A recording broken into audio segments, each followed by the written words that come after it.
She painted a picture of a totally different South Euclid. What do you say to some of her charges about vacant storefronts and people's their crime and Absolutely. Well, we've been laser sharp on our economic development. Since 2010, we've had $55 million in investment into our community. Laser sharp. We took Green Road, we redistricted it into a medical educational corridor, and now it is humming with jobs. Our laser pointer went right for our manufacturing district, in which we grew Rochling Glass Sticks Manufacturing, Gent Manufacturing, and TransDigm Oil Control X, in an area that is built out, a very small manufacturing area in a suburb that's right near University Circle. Expand your circle. Think about what can be done. Our laser pointer went right for retail, what people wanted. Cedar Center, Oakwood, and we just announced 2 weeks ago that we're starting at Mayfield and Green. The northeast corner is going to be redeveloped with a green space, and it's going to be phenomenal, which will kick off the other corners. When you talk about housing values, you have to stop and think about where would we have been if we wouldn't have been very proactive with new ideas. And instead of sitting in the ground and wallowing about it and just talking about it, we went out and brought in the $1.6 million green neighborhood development. And that came out of the stimulus money.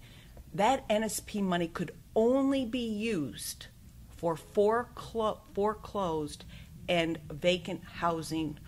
You could not use it to fix up anybody's housing. You couldn't put in a paint program or anything. It was only used for those major distressed properties, and we used it, and we showed where you could bring back and revitalize.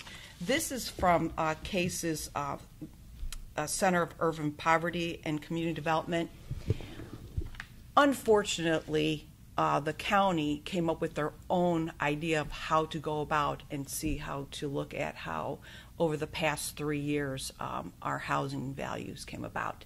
They didn't use the census tract, what everybody else uses for federal grants, state grants, everything is the consensuses. So the census shows these are our census blocks, and you just have to drop off the one. It shows in 1, 2, 3, 4, 5, 6 census areas that our property values went up. In only one census tract, 99.68, and that's where I live, by the way, we did not make it. We did not improve. But where the councilwoman lives, there's been a 23.4% increase, 22.89, 36.28, 8.88, and 6.18. This shows that the programs that we've put into place have brought a change in our sale prices. The way the county has looked at things is some way obscure. I can't even figure it out. So, I can show you that, yes, it could have been worse if we didn't put our programs in place. Okay. Okay. I will All right. stop you there because I want Ruth to get in here and explain. It looks here, according to this information, that, most of the census tracts are higher property values now. What do you say to that? Well, I kind of have a different opinion on this than the mayor. One, the county evaluated properties, and according to the information that I reviewed, they looked at a number of things, and they did it countywide. They didn't just hone in on South Euclid. And so part of developing that valuation, they looked at crime, they looked at the foreclosures, they looked at the vacancies, they looked at a number of things to make that determination. And once that determination was made countywide, they produced a valuation of everyone's property. Now, the report that the mayor speaks to is counter to what the county have said. In most cases, especially in my neighborhood and in other neighborhoods in South Euclid, there is a severe decline in the property value. In fact, I think my property values went down 10%. And when you speak to other residents, about their property values in the neighborhoods closest to Cedar Center, closest to Cleveland. You will also, it will also let you know that their property values have declined. So, can I just stop you for a moment so that we can be sure what we're talking about? Mayor, are you using the recent county property valuations in producing this map, or are you using something else? This is by the census tract. How Cuyahoga County actually divided South Euclid up is they divided in half. But the values that you are citing for the census tracts, are those from the most recent? These are from the most recent. Property Yes, yes. This is from. From the case? This is this, but these are the sales. You have to remember what the county did. The county went and looked at the last 3 years. Okay. So they're you're- rectifying. You're talking different data. Yes, Okay, yes. that's If all you, I'm if trying to- right, if you want to look at the last 3 years, because that's what the county does. They'll look at the last 3 years and they're writing. They're saying 3% or 6%. I haven't seen a 10% yet, but they're saying that we're writing the property values from the last 3 years. What I, yeah, I'm talking current right now. and Right. here again, Right. here Correct. again, the residents that own property in South Euclid receive their valuation of their property from Cuyahoga County. So at this point in time, all the other stuff is mute. The value of our property has been determined. And if you want to dispute it, it has to be done on a case-by-case basis with the property owner, not the city, to determine that. So, you know, that is where we are at. And most often, most of the cases in South Euclid, the properties have declined. Residents are concerned about that. The other issue that the mayor brought up is Rochling. Yes, there may. Is that a company? There's a company in South Euclid. Yes, the mayor did do a phenomenal job with helping them build economic development. But the reality of it is that residents that come into our community, live in our community, businesses that come and pedestrians, they don't see Rochling. They see Mayfield and Green. They see blighted storefronts that have been like that for a number of years. Okay, They because see that. The mayor hasn't had a chance to address that particular point that you raised. Okay, so here's an actual memo that went to City Council. So Councilman Gray actually received it. It's when we had hit our historic moment for South Euclid for all the residents, where we announced that the Mayfield and Green District will begin this fall, approximately a 7.5 acres of the northeast corner, that it's under contract by the DeVille Development Corporation, and it will provide the first major redevelopment of our downtown district for over 30 years. You know, the fact of the matter is we're coming out of a recession, and you can go up and down Mayfield Road, you can go anywhere around, and you're going to see vacant storefronts. On the northwest corner, we have Mr. Levinsky. He's elderly. He just moved to Arizona. And yes, his storefront is vacant, and he has a sign for it to be sold because he doesn't want to have to move people. He doesn't want to have to worry about rent rolls and all of these things. So he's preparing to sell his property.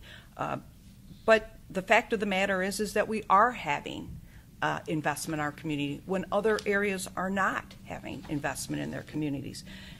Our city magazine just went out a month ago, and we announced this. So Mayfield and Green, it's coming along.